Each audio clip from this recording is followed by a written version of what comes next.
Hi, എന്തൊക്കെയുണ്ട് വിശേഷം? ഇന്ന് നമ്മൾ മലബാറിൻ്റെ സ്വന്തം ഉന്നക്കായയാണ് ഉണ്ടാക്കുന്നത്. അപ്പോൾ സാധാ ഉന്നക്കായ കുറച്ചും കൂടെ കിടുക്കാച്ചയായിട്ടാണ് നമ്മളിന്ന് ചെയ്തിരിക്കുന്നത്.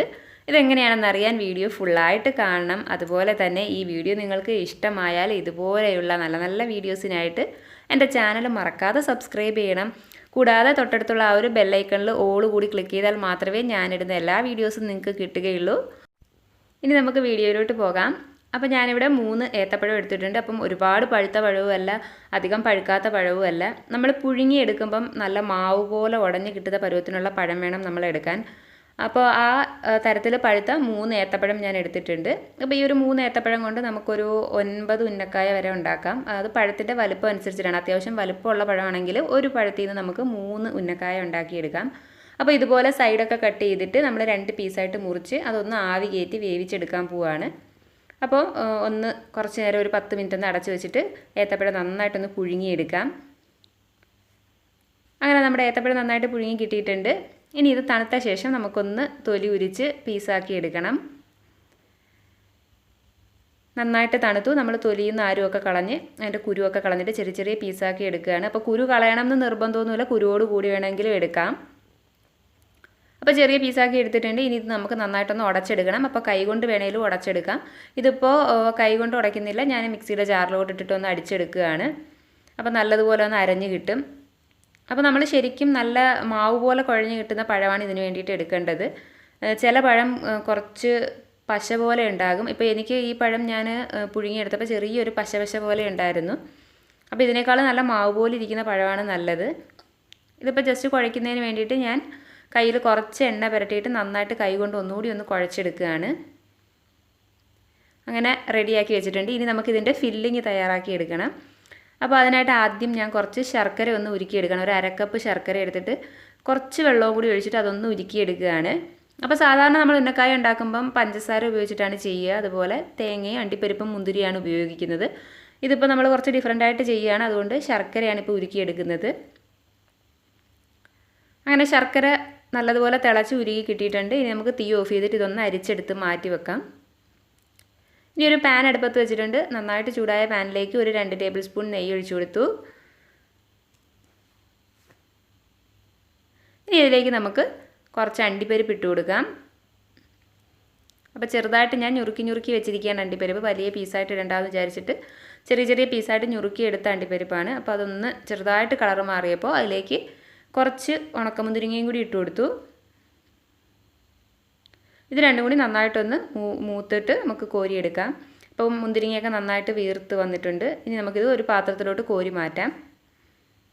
ഇത് നമ്മൾ ലാസ്റ്റാണ് നമ്മുടെ ഫില്ലിങ്ങിലേക്ക് ചേർക്കുന്നത്. അപ്പോൾ ഇതിപ്പോൾ നമ്മൾ കോരി മാറ്റിയിട്ട് ഇനി നമുക്ക് ബാക്കി റെഡിയാക്കി എടുക്കണം. ഒരു 1/2 കപ്പ് തേങ്ങ എടുത്തിട്ടുണ്ട്.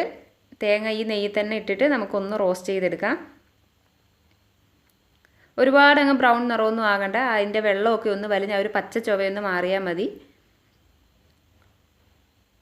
ഇനി ഇതിലേക്ക് നമ്മൾ 1/2 കപ്പ് ചെറുപയർ വേവിച്ചതാണ്, അതും കൂടി ചേർത്ത് കൊടുക്കുകയാണ്. അപ്പം ഇതാണ് നമ്മൾ ഇതിൽ എക്സ്ട്രാ ചേർക്കുന്നത്, ശർക്കരയും ഈ ചെറുപയറുമാണ്. അപ്പോൾ ആ ഒരു ചെറുപയറും കൂടി ചേർത്തുണ്ടാക്കുമ്പോൾ ഒരു ഭയങ്കര ഡിഫറൻ്റ് ആയിട്ടുള്ളൊരു ടേസ്റ്റാണ് ഈ ഉന്നക്കായക്ക്. ഇനി ഇതിലേക്ക് നമ്മൾ കുറേശ്ശെ ആയിട്ട് ആ ശർക്കര നമ്മൾ തിളപ്പിച്ച് വെച്ചിരുന്നത് ഇതിലേക്ക് ഒഴിച്ചു കൊടുക്കാം. ഓരോരുത്തരുടെ മധുരം അനുസരിച്ചിട്ട് ചേർത്താൽ മതി. അപ്പം നമ്മൾ നോക്കിയിട്ട് കുറേശ്ശെ ചേർത്ത് നന്നായിട്ടൊന്ന് റെഡിയാക്കി എടുക്കണം ഇത്. അപ്പോൾ നന്നായിട്ട് വെള്ളമൊക്കെ വരഞ്ഞ് നല്ല കറക്റ്റ് പരുവത്തിനായി കിട്ടിയിട്ടുണ്ട്. ഇനി ഇതിലേക്ക് കുറച്ച് ഏലക്കാപ്പൊടി ചേർത്ത് കൊടുക്കാം. ഒരു 1/2 ടീസ്പൂൺ ഏലക്കാപ്പൊടി ചേർത്ത് കൊടുത്തു. ഇനി നമുക്കിതിലേക്ക് നേരത്തെ വറുത്ത് വെച്ചിരുന്ന അണ്ടിപ്പരിപ്പ് മുന്തിരിങ്ങയും കൂടി ഇട്ട് കൊടുക്കാം. ഇനി ഇതെല്ലാം കൂടി നന്നായിട്ടൊന്ന് ഇളക്കി യോജിപ്പിച്ച് കഴിഞ്ഞാൽ നമ്മുടെ ഫില്ലിങ് റെഡിയായി. ഇനി ഉന്നക്കായ നമുക്ക് എങ്ങനെയാണ് ഷേപ്പ് ചെയ്തെടുക്കുന്നതെന്ന് നോക്കാം. ആദ്യം കയ്യിലിട്ട് കുറച്ച് എണ്ണ പുരട്ടിയ ശേഷം ആ പഴത്തിൻ്റെ കൂട്ടിൽ നിന്ന് ഒരു നാരങ്ങയുടെ വലുപ്പത്തിനുള്ള ഒരു ബോൾ എടുക്കാം. അത് കയ്യിൽ വെച്ചിട്ട് ഒന്ന് ഉരുട്ടി ഒന്ന് ഷേപ്പാക്കിയിട്ട് ഒന്ന് പരത്തിയെടുക്കണം. കൈ കൊണ്ട് തന്നെ പ്രസ് ചെയ്ത് ഒന്ന് പരത്താം.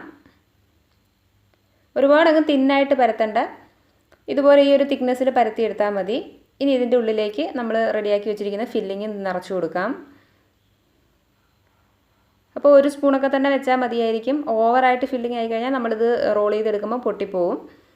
എന്നിട്ട് ഇതുപോലെ ഒന്ന് നമ്മൾ രണ്ട് സൈഡും കൂടി കൂട്ടി ഒന്ന് യോജിപ്പിച്ചെടുക്കണം. ഇങ്ങനെ പ്രസ് ചെയ്തെടുക്കണം. അപ്പോൾ നമ്മളിങ്ങനെ ചെയ്യുന്ന സമയത്ത് എവിടെയെങ്കിലും ഒരു ഗ്യാപ്പ് വരികയാണെന്നുണ്ടെങ്കിൽ ആ പഴത്തിൻ്റെ കൂട്ടിൽ നിന്ന് തന്നെ കുറച്ചെടുത്ത് ഒന്ന് പേസ്റ്റ് ചെയ്ത് ആ ഒരു ഗ്യാപ്പ് ഫില്ല് ചെയ്താൽ മതി. ഒട്ടും ഹോൾ ഉണ്ടാകരുത്. ഉണ്ടായി കഴിഞ്ഞാൽ അതിൻ്റെ ഉള്ളിലേക്കൊക്കെ എണ്ണ കയറും.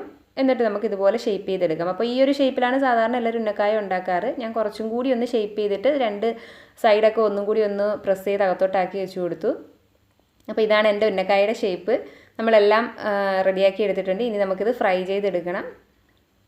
ഇപ്പോൾ ചൂടായ എണ്ണയിലോട്ട് ഇട്ട് കൊടുത്ത് ഫ്രൈ ചെയ്തെടുക്കാം. ഇതിങ്ങനെ തന്നെ നമുക്ക് ഫ്രൈ ചെയ്തെടുക്കാം. അതല്ല എന്നുണ്ടെങ്കിൽ കുറച്ച് മൈദയുടെ ബാറ്ററിലൊന്ന് മുക്കിയ ശേഷം ബ്രെഡ് ക്രംസും കൂടി പൊതിഞ്ഞെടുത്ത് ഫ്രൈ ചെയ്ത് കഴിഞ്ഞാൽ കുറച്ചും കൂടി ഒരു ക്രിസ്പിനെസ് ഒക്കെ വരും. പക്ഷേ എനിക്ക് ഉന്നക്കായ ഇങ്ങനെ തന്നെ ഉണ്ടാക്കി കഴിക്കാനാണ് ഇഷ്ടം. അപ്പോൾ ഇത് ഇങ്ങനെ നമ്മൾ റോൾ ചെയ്ത് എല്ലാ സൈഡും ഒരുപോലെ ഗോൾഡൻ ബ്രൗൺ നിറമാകുന്നത് വരെ തിരിച്ചും മറിച്ചും ഇട്ട് നമ്മൾ ഫ്രൈ ചെയ്തെടുക്കണം. അപ്പോൾ ഈ ഒരു റൗണ്ട് ഷേപ്പ് ആയതുകൊണ്ട് തന്നെ ഉരുട്ടി ഇട്ട് കൊടുത്താൽ മതി. അങ്ങനെ നല്ല ഗോൾഡൻ ബ്രൗൺ നിറമായി കിട്ടിയിട്ടുണ്ട്. അപ്പോൾ ഒരുപാട് പഴുത്ത പഴമാണെങ്കിൽ ഭയങ്കരമായിട്ട് എണ്ണ കുടിച്ചിരിക്കും. അപ്പോൾ അങ്ങനെ അതുകൊണ്ടാണ് നമ്മൾ അധികം പഴുക്കാത്ത പഴം എടുക്കുന്നത്. അങ്ങനെ അവിടെ ടേസ്റ്റി ഉന്നക്കായ റെഡി ആയിട്ടുണ്ട്. പിന്നെ ഒരു കാര്യം, നമ്മളിത് എടുത്ത ഉടനെ തന്നെ ടിഷ്യൂ പേപ്പറിലോട്ട് മാറ്റി കൊടുക്കണം. ആ എണ്ണ അതിൽ പിടിച്ചിരിക്കുന്ന എണ്ണയൊക്കെ നന്നായിട്ട് പോയി കിട്ടും. അങ്ങനെ ബാക്കിയുള്ളതും കൂടി ഫ്രൈ ചെയ്തെടുത്തിട്ടുണ്ട്. കണ്ടോ നമ്മുടെ ഉന്നക്കായ എല്ലാം അടിപൊളിയായിട്ടിരിക്കുന്നത്. അതിൻ്റെ ഉള്ളിൽ നമ്മുടെ ശർക്കരയും ചെറുപയറും എല്ലാം കൂടി ആയിട്ട് നല്ല സൂപ്പറായിട്ടുണ്ടായിരുന്നു ഉന്നക്കായ. അപ്പോൾ തീർച്ചയായിട്ടും ഈ ഒരു രീതിയിലും കൂടെ ട്രൈ ചെയ്ത് നോക്കണം.